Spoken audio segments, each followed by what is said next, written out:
Hello there, Leo sign. Welcome to your monthly reading. So, Leo, this reading is for the month of June. Love reading for Leo, Sun, Moon, Rising, Venus. Leo, hindi lahat ng Leo makaresonate sa reading na to. So, takes what resonates and leave the rest. Cross watchers, pwedeng kayo to at hindi sila Leo sign. So, put yourself in a situation kung saan kayo nakaresonate. Leo, if hindi kayo naka-resonate sa reading na to, please to check your other placements, your sun, your moon, your rising, your Venus sign, dahil pwedeng doon kayo maka-resonate at hindi dito. So, Leo, if hindi kayo naka-resonate at all, then this reading is not for you. So, I'm going to pull an oracle card. Oracle card for your situation and your person's situation. And titignan natin mamaya kung ano yung pwedeng mangyari, might be this month of June, based sa story na makikita natin ngayon. So, bubunot ako ng one card for your situation, Leo. Month of June, madami masyado. Month of June, Leo. Love reading, situation. Drastic. Extreme harsh cut off. Ugali talaga to ng Leo. Ang alam ko kasi sa mga Leo talaga, hindi sila yung parang weak na tao. Hindi naman lahat ng Leo hindi weak or hindi lahat ng Leo matapang or brave. Pero marami akong kilala na Leo na hindi sila yung bang parang yung tawag dito, marupok. Yan. Fragile. Your person's situation. Focus. Eyes for you, fascinate, watching. So, feeling ko, Leo, you cut this person off so harshfully. And then, yung person mo is watching you still, stalking, tinitignan kung ano yung nangyayari sa'yo ngayon. Something mga ganung mga bagay. Siguro pinapakita mo sa kanya, this is something personality talaga ng Leo. Siguro pinapakita mo sa kanya na kaya ko nang wala ka. Ganon yung ginagawa mo sa akin, goodbye ka sa akin. Then, might be after na hindi kayo nag-uusap, itong person mo is already like stalking you, checking out on you, nang hindi mo alam. Okay? But, tingnan natin. What is really happening? Leo, Sun, Moon, Rising, Venus. Leo, love reading, month of June for Leo.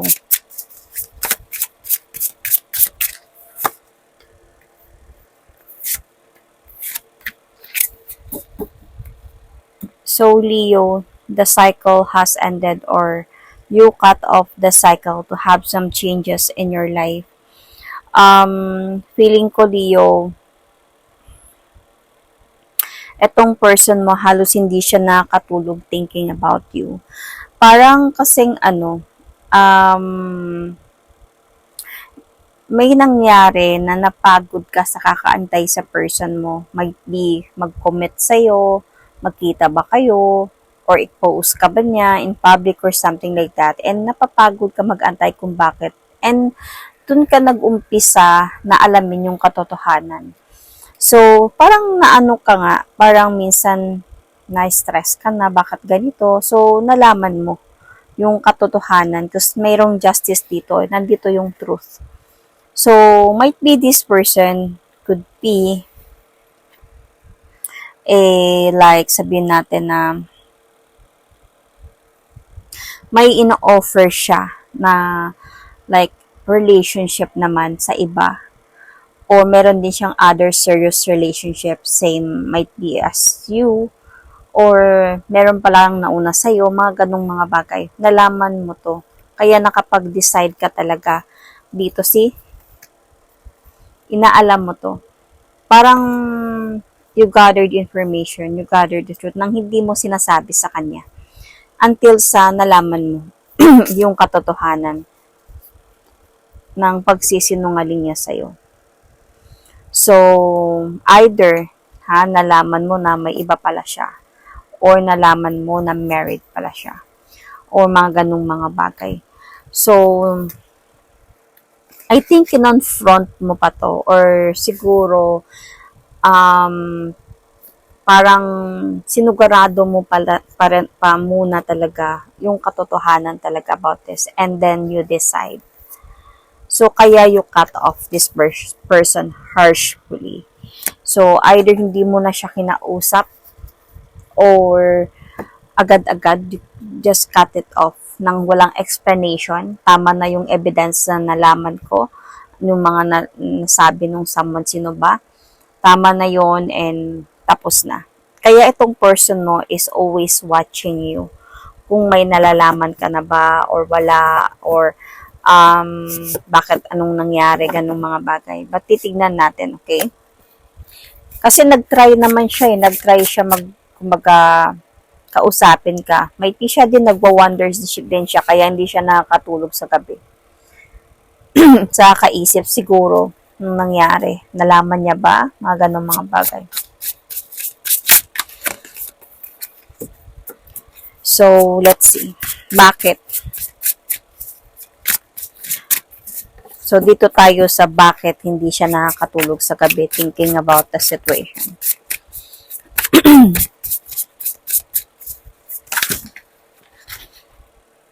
Masyadong madami.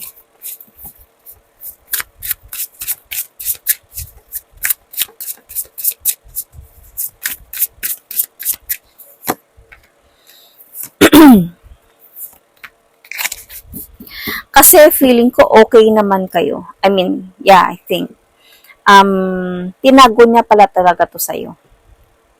Tinago niya to. Dito kasi sa ano na to, parang as you can see, pinanghawakan niya. Ayaw niyang i-share, ayaw niyang sabihin sa'yo.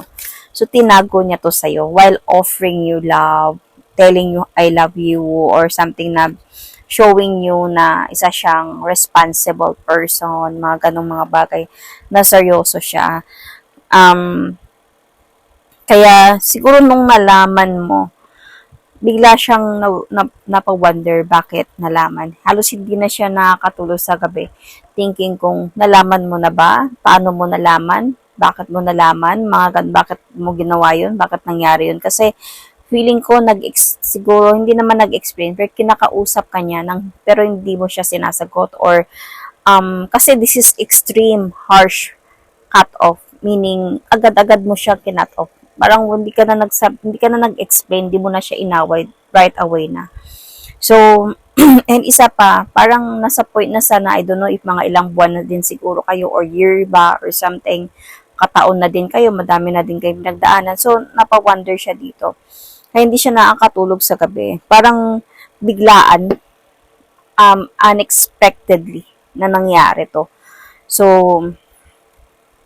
nag-try pa din naman talaga siya. Nag-try pa din talaga siya na to talk to you. Might be why. Pero ayaw mo na siyang kausap. Pero napapaisip na din yun siya. Baka nalaman mo na.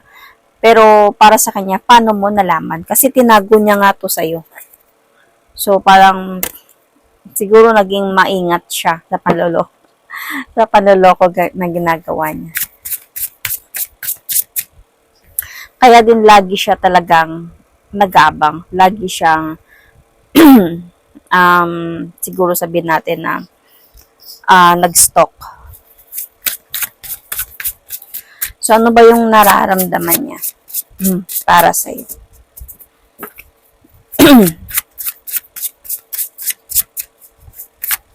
Ano yung nararamdaman niya for you?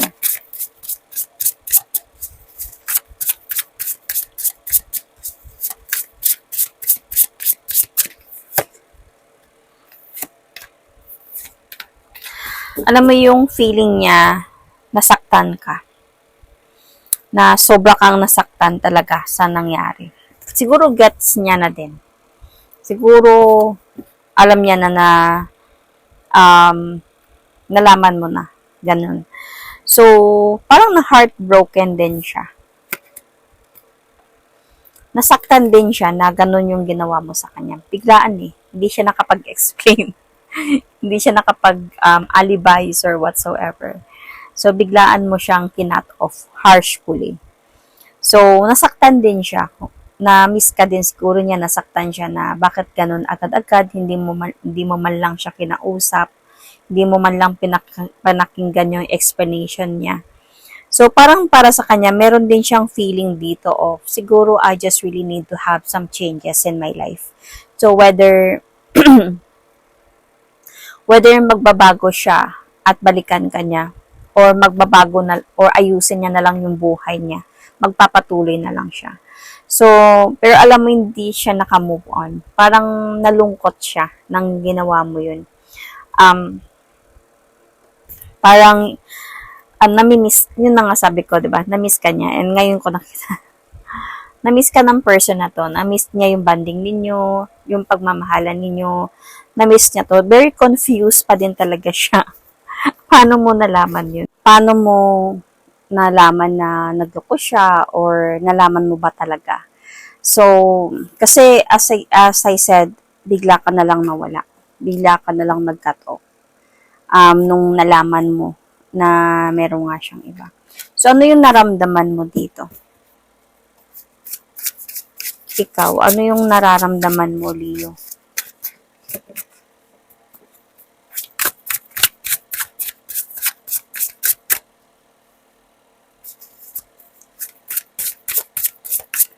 Ano yung nararamdaman mo?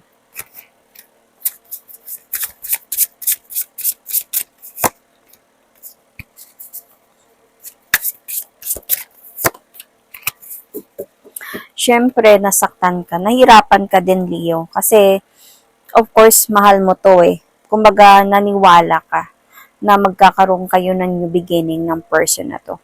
With this Ace of Wands, gusto mo talaga na matupad yung mga plano ninyo, magpatuloy yung relationship ninyo, and for him or her to offer you a new beginning, you know. Parang you have expected that much and you are very disappointed sa ginawa niya. Yun yung naramdaman mo. Sobra kang disappointed and parang feeling mo, nahirapan ka din talaga. Tanggapin yung katotohanan na to. Pero parang brave ka talaga na i-cut off siya ng no explanation at all. Ayaw mo nang marinig yung explanation niya kasi parang, I don't know, I think this is really a part of Leo na kaya talaga nila yung might be part of an fire sign na din siguro. Kasi may ugali din ganun yung Aries eh. Na kaya nyo talaga yung parang tumahimik na lang nang hindi magsasalita. Pero feeling ko, Leo, you're just also observing your person. Might be kung sabihin na natin, habulin ka niya. You know, Leo love na gusto ng mga Leo yung they their person will going to chase them. Lalo na pag nagkamali yung person nila. Chase me, beg me, and ask forgiveness. And baka papatawarin pa kita. Part talaga yan ng mga Leo as the king of the jungle, the lion. So, nandun ka pa sa point na feeling mo, baka kung ganun yung gagawin niya, papatawarin mo pa siya. Baka.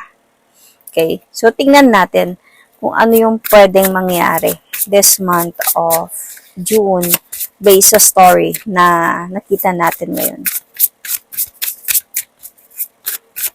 Month of June for Leo. What will happen? Month of June, Leo. Anong pwedeng mangyari?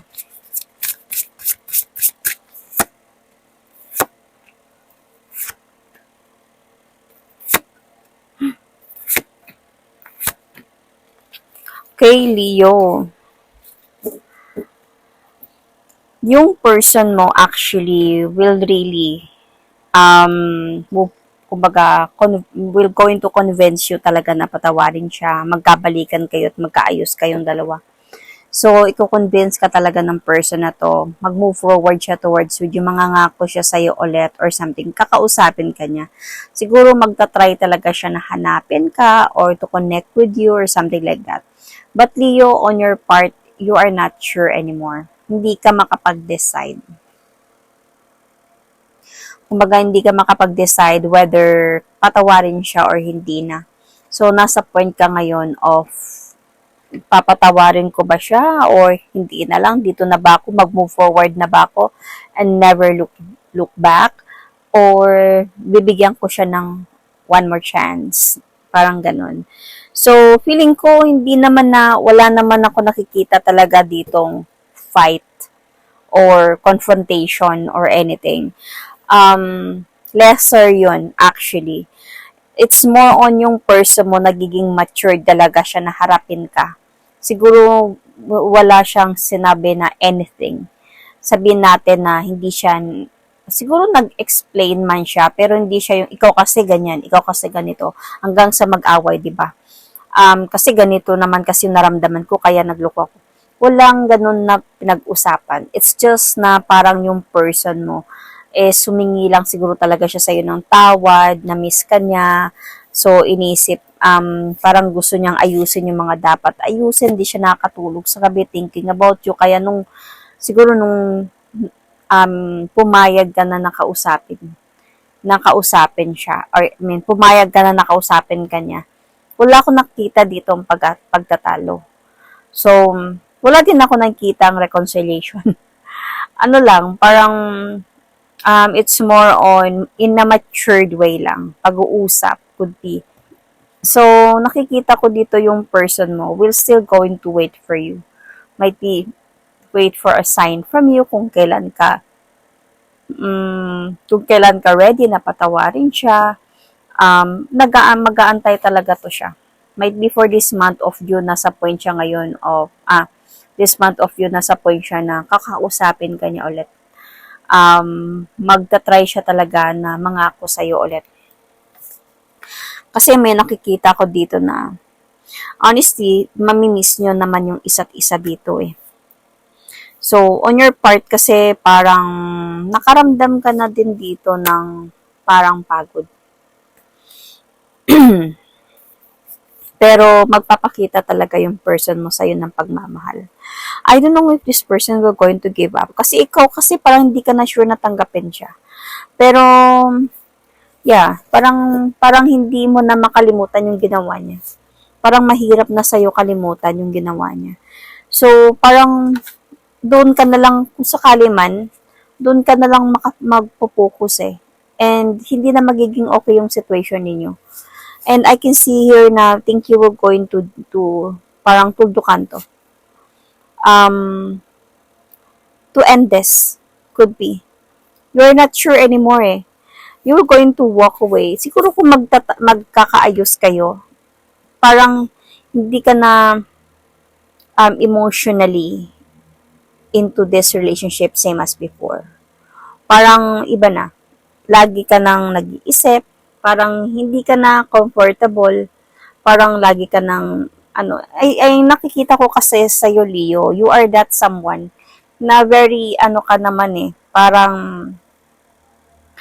marunong ka magdala ng sitwasyon. Hindi ka yung parang nangaaway or nagtatanong. Ikaw is more on observation. And sa'yo, pag may nalaman ka lang na katotohanan, right away ka umiiwas. So, siguro kung magkakabalikan man kayong dalawa, hindi ka na magiging masaya through your observation na parang feeling mo, makakaramdam ka dito na parang hindi na kami okay. Hindi na to magiging okay. Kaya may nakikita ko dito in the future na ikaw mismo tutuldukan mo pa din to. Even if magpapakita pa siya sa'yo ng pagmamahal. So, nakadepende lang na lang din to if paano yung way niya na ipapakita niya sa'yo ng pagmamahal niya sa'yo.